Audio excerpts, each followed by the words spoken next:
कैसे आप? I hope आप सब ठीक होंगे। आज की वीडियो में बात करेंगे आपसे हम अगेन इलेक्ट्रोप्लेटिंग के ऊपर, और आज हम आपको बताएंगे कि electroplating of zinc, electroplating of tin क्या होती है। तो स्टूडेंट, जैसे मैंने आपको सिखाया electroplating of chromium, electroplating of silver, ये बिल्कुल वैसे ही होती है। तो लिहाजा वो दो वीडियोस देखें आप, तो इंशाल्लाह आपको पता लग जाएगा। लेकिन एक चीज़ याद रखिएगा, अगर आप जिंक की इलेक्ट्रोप्लेटिंग कर रहे हैं तो जिंक का ही आपने सॉल्ट बतौर इलेक्ट्रोलाइट लेना है। तो यहाँ पे आपको सामने सॉल्ट लिखा हुआ है, दैट इज जिंक सल्फेट। तो जिंक सल्फेट जो है आपने लेना, so that is the formula of zinc sulphate. इसके अलावा अगर आप टिन की इलेक्ट्रोप्लेटिंग कर रहे हैं तो डेफिनेटली सॉल्ट भी आपने कौन सा लेना होगा? टिन का। तो स्टूडेंट्स, अगर टिन का सॉल्ट होगा तो डेफिनेटली वो इलेक्ट्रोलाइट टिन का ही होगा। तो बहरहाल ये है कि टिन का सॉल्ट ले लें, जो भी दिल करता है ले लें, यहाँ लिखा कोई नहीं है, ठीक है। लेकिन जिंक सल्फेट को याद रखिएगा। उसके बाद स्टूडेंट्स, आज का टॉपिक होगा हमारा इलेक्ट्रोलाइटिक रिफाइनिंग ऑफ कॉपर। आप कहेंगे सर आप इलेक्ट्रोप्लेटिंग पढ़ा रहे थे, ये कॉपर की electro refining, what do you mean by this? बहरहाल इसमें मैं बात करता हूँ आपसे। स्टूडेंट्स देखें, आपने एक रूल सीखा। वो रूल क्या था? वो रूल ये था, तो स्टूडेंट्स ये देखें, अगर आपको याद हो पिछले सेटअप के अंदर हमने क्या किया कि यहाँ पर आप इलेक्ट्रोड यूज़ करते थे बतौर एनोड। डेफिनेटली हमने सिल्वर की प्लेटिंग की, इसमें सिल्वर का एनोड यूज़ किया। फिर हमने क्रोमियम की प्लेटिंग की। आपको याद है हमने क्रोमियम की प्लेटिंग में कौन सा इलेक्ट्रोड यूज़ किया था बतौर anode? That is ammoniacal lead, right, that was ammoniacal lead. तो स्टूडेंट्स, ये अमोनिकल लेड नहीं, that is antimonial lead. Basically antimony जो है और लेड है, बेसिकली दोनों मिलकर क्या बना रहे हैं? एक इलेक्ट्रोड बना रही हैं। सो यहाँ पर आपको अगर इलेक्ट्रोड यूज़ करना है, दैट इज एंटीमोनियल लेड। मैंने आपको बताया था एंटीमनी का जो सिंबल होता है that is something like Fb स्ट्रीबियम, और लेड का Pb होता है, दैट बिकम्स द एलॉय। ये बेसिकली एक एलॉय है। तो आई होप आपको समझ में आ गई होगी। तो स्टूडेंट्स, अब याद रखिएगा कि यहाँ पर भी हमने इलेक्ट्रोड, अगर हम कॉपर की इलेक्ट्रो रिफाइनिंग कर रहे हैं तो मतलब प्लेटिंग से रिफाइनिंग क्यों कर रहे हैं, तो याद रखो इस मेथड को यूज़ किया जाता है कॉपर को प्योर करने के लिए। अब मेरी बात याद रखो, यहाँ पर हम बेसिकली प्योर कॉपर यूज़ करेंगे। यहाँ पर डेफिनेटली कॉपर की प्लेटिंग कर रहे हैं तो हम एनोड कॉपर का इस्तेमाल करेंगे। तो लिहाजा ये क्या होगा? Pure copper. ये होगा 99.9% कॉपर। जबकि यहाँ पर हमने प्लेटिंग करनी है, the very interesting fact is copper के ऊपर ही प्लेटिंग करनी है। हाँ जी, तो ये आप कह लोगे, लेकिन तो स्टूडेंट्स बेसिकली एक छोटी सी गलती हो गई। यहाँ पर हमने बेसिकली एनोड को इम्प्योर कॉपर को लेना है, राइट। क्या लेना है? इम्प्योर कॉपर लेना है, दैट इज 98% कॉपर। कितने परसेंट कॉपर? 98। इसे हम कहेंगे इम्प्योर कॉपर, या इसको हम नाम देंगे ब्लिस्टर कॉपर का। तो ब्लिस्टर कॉपर जो है हम यूज़ करेंगे, that is impure copper. Scene ये होने वाला है कि इस इम्प्योर कॉपर से सारा का सारा कॉपर निकल कर गिरेगा किसमें? इलेक्ट्रोलाइट में। इलेक्ट्रोलाइट किसका बना हुआ है? कॉपर सल्फेट का बना हुआ है, राइट। याद रखो, तुम्हें याद होगा कि जो सॉल्ट यूज़ करना है वो हमने जो इलेक्ट्रोड लेने हैं वही यूज़ करना है ना। सो एनोड क्या लिया? कॉपर का। तो लिहाजा सॉल्ट भी किसका होगा? कॉपर का होगा। So that makes an idea, right. So होने क्या वाला है, यहाँ पर कॉपर सारा गिरता रहेगा, यू नो, और प्लेट होगा किधर जाकर? कैथोड पे। आपको याद होगा आपको कि हमने चम्मच की प्लेटिंग की, सलेंसर की प्लेटिंग की, तो हमने डेफिनेटली की थी किसके ऊपर? कैथोड के ऊपर। तो कैथोड यहाँ पे आपने, यहाँ पे बेशक आप ये प्योर कॉपर की स्ट्रिप ले लें, ये 99.9% प्योर कॉपर की स्ट्रिप हो जाए तो कोई मसला नहीं। तो यहाँ से क्या होने वाला है कि कॉपर सारा उतर के यहाँ पर आएगा, प्लेट होता रहेगा। लेकिन एक मज़े की चीज़ होने वाली है, 98% कॉपर लिया था, हासिल कर रहे हो 99.9%। तो that makes a refining.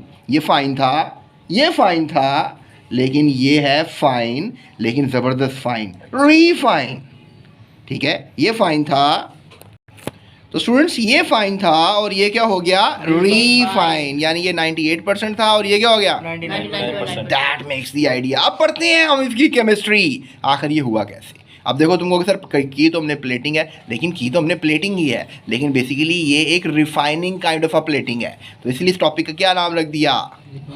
Electrolytic refining of copper.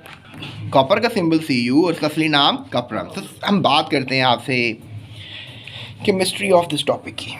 तो स्टूडेंट्स, जैसे कि आपको याद होगा कि हमारे पास होता है एक इलेक्ट्रोलाइटिक टैंक। क्या है हमारे पास? इलेक्ट्रोलाइटिक टैंक में क्या होता है? इलेक्ट्रोलाइट। आपको याद है कौन सा इलेक्ट्रोलाइट लिया हमने? कॉपर सल्फेट लिया। कॉपर के आयंस होंगे और सल्फेट के आयंस होंगे, और इसमें क्या है? इलेक्ट्रोड्स। इसमें क्या है? इलेक्ट्रोड्स। और इलेक्ट्रोड एक कौन सा है? पॉजिटिव, एक कौन सा है? Negative. So that makes an idea, right. जो पॉजिटिव एनोड है वो भी कॉपर का है, जो नेगेटिव एनोड है वो भी कॉपर का है, लेकिन फ़र्क क्या है, ये है 98% वाला copper, blister copper, impure copper, और ये है प्योर कॉपर। सीन क्या करने वाले हैं हम, बेसिकली इसको करंट से लगा देंगे, राइट, इसको करंट से लगा देंगे। तो ये होगा पॉजिटिव टर्मिनल, ये होगा नेगेटिव टर्मिनल, ये होगी बैटरी, और जाएगा करंट, राइट, और करंट जाएगा इलेक्ट्रोलाइट में। सीन क्या होने वाला है, कॉपर आएगा नेगेटिव पोल की तरफ, और होने वाला ये है कि यहाँ से कॉपर आके ड्रॉप ऑफ होगा, जो कि हमारे पास एक इम्प्योर कॉपर है, और उसके बाद फिर ये सारा कॉपर आ जाएगा सोल्यूशन में कॉपर आयंस की शक्ल में, और फिर ये कॉपर जाएगा इधर कैथोड की तरफ, और कॉपर यहाँ पे डिपॉजिट होना शुरू हो जाएगा। That is electroplating, right. तो होने क्या वाला है कि कॉपर ने बेसिकली इलेक्ट्रॉन्स छोड़ दिए, right, so that makes ions. Clear हो गया ना, ऑक्सीडेशन हुई ना, एनोड में हमेशा क्या होती है ऑक्सीडेशन। तो इलेक्ट्रॉन्स ने छोड़ दिए इसने, और फिर आयंस आ गए सोल्यूशन में आयंस बढ़ गए। सीन क्या होने वाला है, कैथोड पे क्या होने वाला है, कैथोड पे ये होने वाला है कि वही आयन, यही आयन कहाँ पर आ गए, कैथोड पे आ गए, और वहाँ अगर उसने क्या किया, 2 इलेक्ट्रॉन रिसीव किए और आके चिपक गए कैथोड के ऊपर। So that is the chemistry, ये हुई है बात। अब देखो ये आहिस्ता आहिस्ता ये स्ट्रिप मोटी थी और अब हो जाएगी ये स्ट्रिप पतली, राइट। सो पतली हो गई, मोटी से पतली हो गई। यानी क्यों ऐसा हुआ, क्योंकि सारा कॉपर सोल्यूशन में चला गया ना। और आपको एक मज़े की बात बताऊं, यहाँ पर नीचे कुछ मड इकट्ठी होगी जो कि एनोड के नीचे इकट्ठी होगी, इसलिए इसका नाम रखेंगे एनोड मड। क्या नाम रखेंगे, एनोड मड। और मज़े की बात बताऊं, इस प्रोसेस को कराने, ये प्रोसेस काफ़ी महंगा प्रोसेस है, इसको कराने से इतना फ़ायदा नहीं होता। लेकिन द इंटरेस्टिंग फैक्ट इज इस मड के अंदर मिलता है गोल्ड, इस मड में मिलता है प्लैटिनम, जो कि सोने से भी महंगी धात है, और इसको बेचकर इस प्रोसेस को कराने के पैसे पूरे करवाए जाते हैं। यानी गोल्ड और प्लैटिनम, यू नो, इट्स सब महंगी धातें हैं, ये बड़ी महंगी धातें होती हैं।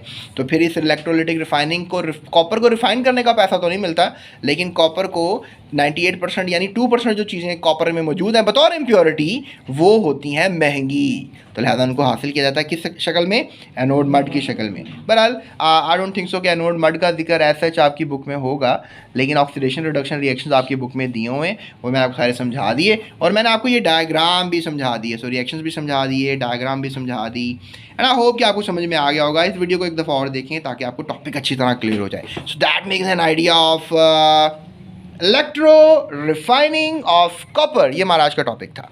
तो अगर आपको समझ में आ गई यस, तो अभी सब्सक्रिप्शन तो बनती है भाई, सब्सक्राइब किए बगैर आप नहीं जाने वाले, राइट। और इसके अलावा अगर आपको ये वीडियो पसंद आई है तो अपने दोस्तों के साथ लाजमी शेयर कर दीजिएगा, तमाम क्लास फेलोज़ के साथ इस वीडियो को लाजमी शेयर कर दीजिएगा। अगर आप टीचर हैं तो अपने स्टूडेंट्स के साथ वीडियो को शेयर कीजिएगा।